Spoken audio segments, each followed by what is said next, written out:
You, John Fitzgerald Kennedy, do solemnly swear. I, John Fitzgerald Kennedy, do solemnly swear. That you will faithfully execute the office of President of the United States. That I will faithfully execute the office of President of the United States. And will, to the best of your ability. And will, to the best of my ability. Preserve, protect, and defend the Constitution of the United States. Preserve, protect, and defend the Constitution of the United States. So help you God. So help me God.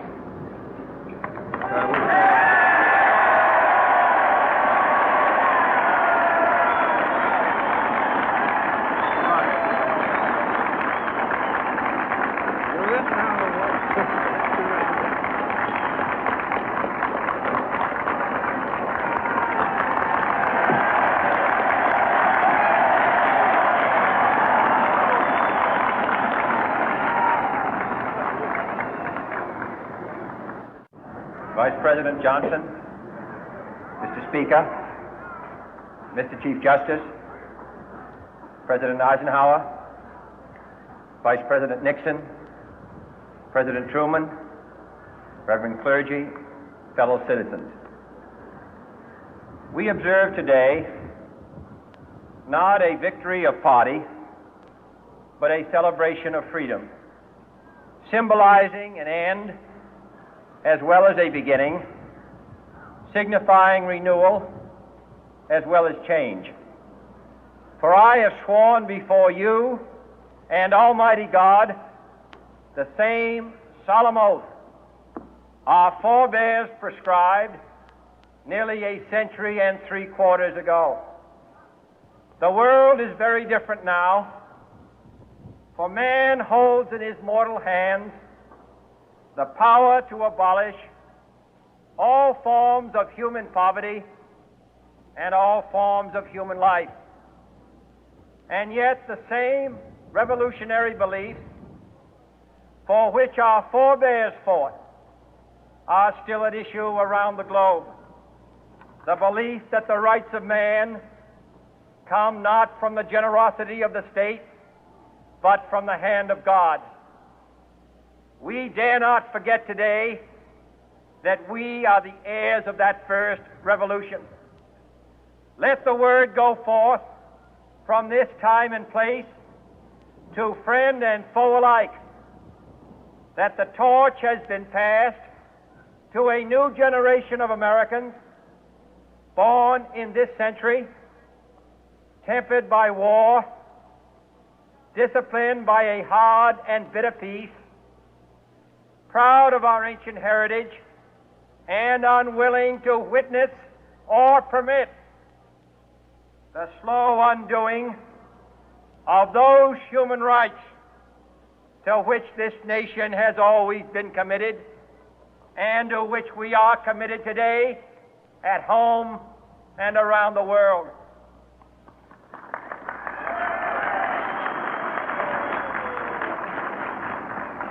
Let every nation know, whether it wishes us well or ill, that we shall pay any price, bear any burden, meet any hardship, support any friend, oppose any foe to assure the survival and the success of liberty.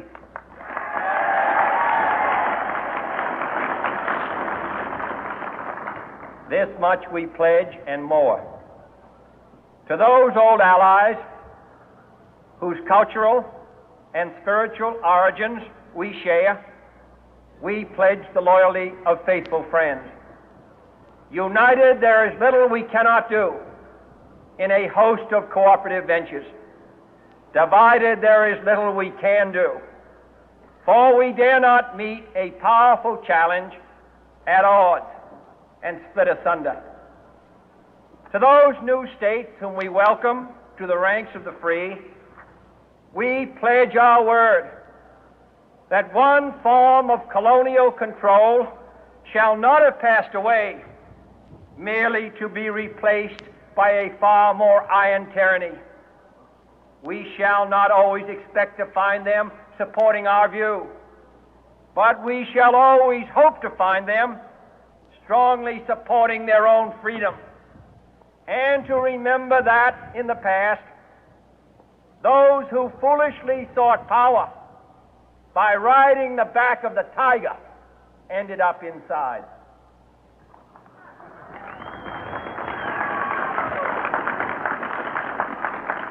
To those people in the huts and villages of half the globe struggling to break the bonds of mass misery, we pledge our best efforts to help them help themselves for whatever period is required, not because the communists may be doing it, not because we seek their votes, but because it is right.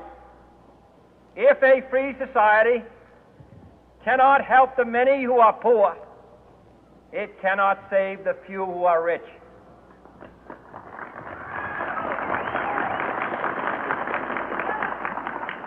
To our sister republics south of our border, we offer a special pledge to convert our good words into good deeds, in a new alliance for progress, to assist free men and free governments in casting off the chains of poverty. But this peaceful revolution of hope cannot become the prey of hostile powers. Let all our neighbors know that we shall join with them to oppose aggression or subversion anywhere in the Americas.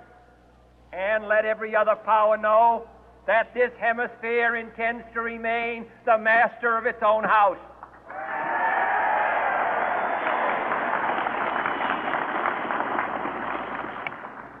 To that world assembly of sovereign states, the United Nations, our last best hope, in an age where the instruments of war have far outpaced the instruments of peace, we renew our pledge of support to prevent it from becoming merely a forum for invective, to strengthen its shield of the new and the weak, and to enlarge the area in which its writ may run. Finally, to those nations who would make themselves our adversary, we offer not a pledge, but a request that both sides begin anew the quest for peace. Before the dark powers of destruction, unleashed by science, engulf all humanity in planned or accidental self-destruction, we dare not tempt them with weakness, for only when our arms are sufficient beyond doubt can we be certain beyond doubt that they will never be employed. But neither can two great and powerful groups of nations take comfort from our present course, both sides overburdened by the cost of modern weapons, both rightly alarmed by the steady spread of the deadly atom, yet both racing to alter that uncertain balance of terror that stays the hand of mankind's final war. So let us begin anew, remembering on both sides that civility is not a sign of weakness, and sincerity is always subject to proof. Let us never negotiate out of fear, but let us never fear to negotiate.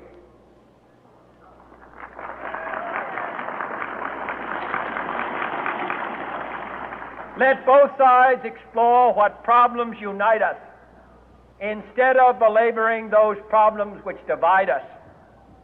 Let both sides, for the first time, formulate serious and precise proposals for the inspection and control of arms, and bring the absolute power to destroy other nations under the absolute control of all nations.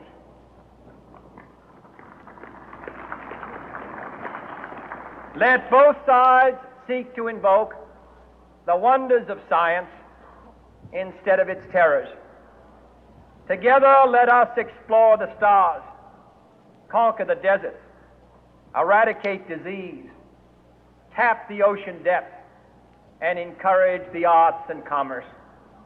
Let both sides unite to heed in all corners of the earth the command of Isaiah to undo the heavy burden and let the oppressed go free.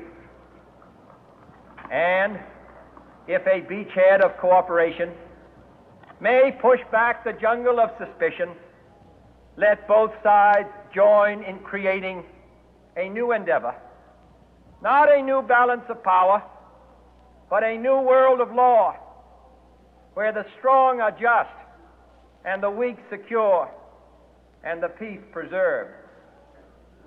All this will not be finished in the first 100 days, nor will it be finished in the first 1,000 days, nor in the life of this administration, nor even perhaps in our lifetime on this planet. But let us begin.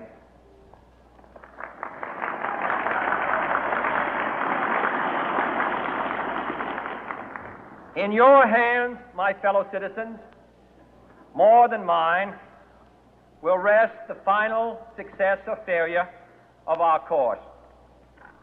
Since this country was founded, each generation of Americans has been summoned to give testimony to its national loyalty. The graves of young Americans who answered the call to service surround the globe. Now the trumpet summons us again, not as a call to bear arms, though arms we need, not as a call to battle, though in battle we are, but a call to bear the burden of a long twilight struggle, year in and year out, rejoicing in hope, patient in tribulation, a struggle against the common enemies of man, tyranny, poverty, disease, and war itself. Can we forge against these enemies a grand and global alliance, north and south, east and west, that can assure a more fruitful life for all mankind? Will you join in that historic effort?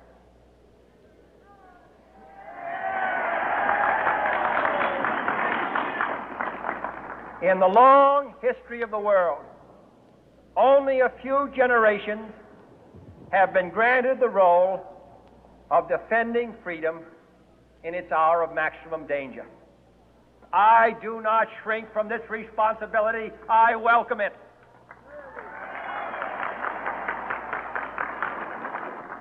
I do not believe that any of us would exchange places with any other people or any other generation. The energy, the faith, the devotion which we bring to this endeavor will light our country and all who serve it. And the glow from that fire can truly light the world. And so, my fellow Americans, ask not what your country can do for you, ask what you can do for your country.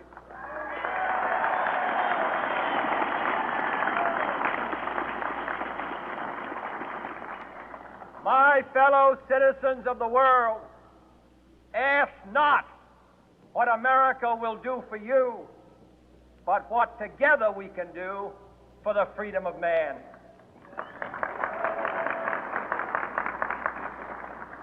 Finally, whether you are citizens of America or citizens of the world, ask of us here the same high standards of strength and sacrifice which we ask of you. With a good conscience, our only